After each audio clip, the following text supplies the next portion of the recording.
I'm in my final year of university and I'm looking at nearly £50,000 of student debt. Now, like many other students, I'm well trained at pinching the pennies and making my pound go for longer. My main goal throughout my 20s is to get into a position of financial freedom for myself.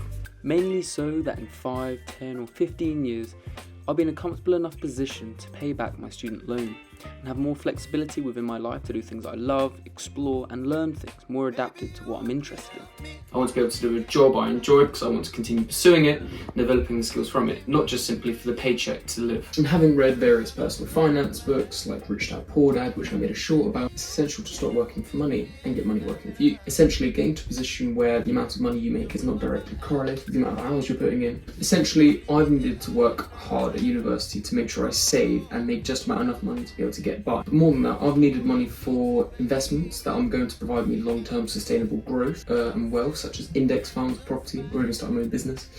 And not to mention having a pool of funds, for like rainy days or like for going travelling. I think this video is well timed considering the tough economic times we find ourselves in currently, with everyone stretched after the Christmas period and inflation reaching heights of 11.1%. I want to share some money saving tips from frugal people and reading that I've picked up along the way with regards to personal finance. Balance is key here, and as a young adult I want to make sure that I'm still enjoying having little responsibility before the likes of kids and general adult life, as well as experiencing the world and everything that comes with it. As I said before, it's important to be able to get into a position of being able to put money away each month and stepping closer to financial freedom. So my first point here is transparency with bills. Okay, so transparency with bills.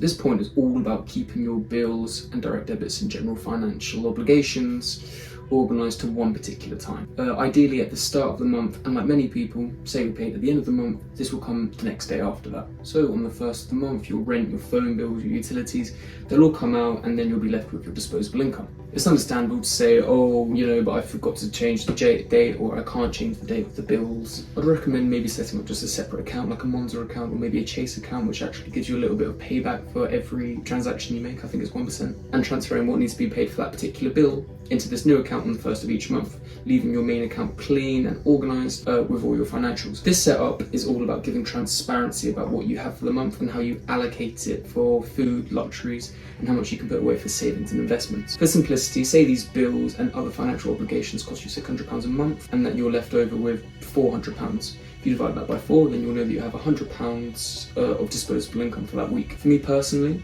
having this kind of setup gives clarity when you may overspend on a night out at uni, and you know exactly how much you need to cut back on, and allows you to spend what you need to spend guilty-free. Okay, so my next point is about learning to cook. You need to learn to cook and learn what it takes to cook high quality, cheap and tasty meals. The majority of people's main expense outside of rent actually stems from food. Takeout, meal deals, or just snacking during the day at work. This can accumulate to large amounts. Just spending £10 a day on food will set you back around £300 a month. Learning to reduce this by around 60% is the sweet spot in allowing yourself some luxury without being completely deprived of temptations. Okay, so for my next tip, telling expensive-minded friends your current financial position. It's likely people around you influence a large proportion of the income you spend on unnecessary things. Transparency with your position may make them more understanding and less likely to put pressure on you to say buy around or go on a weekend or just even go shopping in town with them. There will be people that don't understand, but staying mentally strong and turning down nights out will all add up at the end of the year. Okay, so for my next point, consider commuting costs. When living in cities, it's an obvious option to use public transport. If you're in the process of moving, this is certainly a factor to consider. With heightened UK rental costs, it's deceiving to think moving further out of the city will lead to you saving more money on rent, when in reality the additional transport will set you back on both cash and time. The London Standard suggests that 2/3 of Londoners pay £20 a week or more, with averages of £64.19 being normal for a lot of people. If you were to times this value by 48 for the average work year, you're looking at around £3,081, which in my current house in Norwich is around 9 months worth of rent.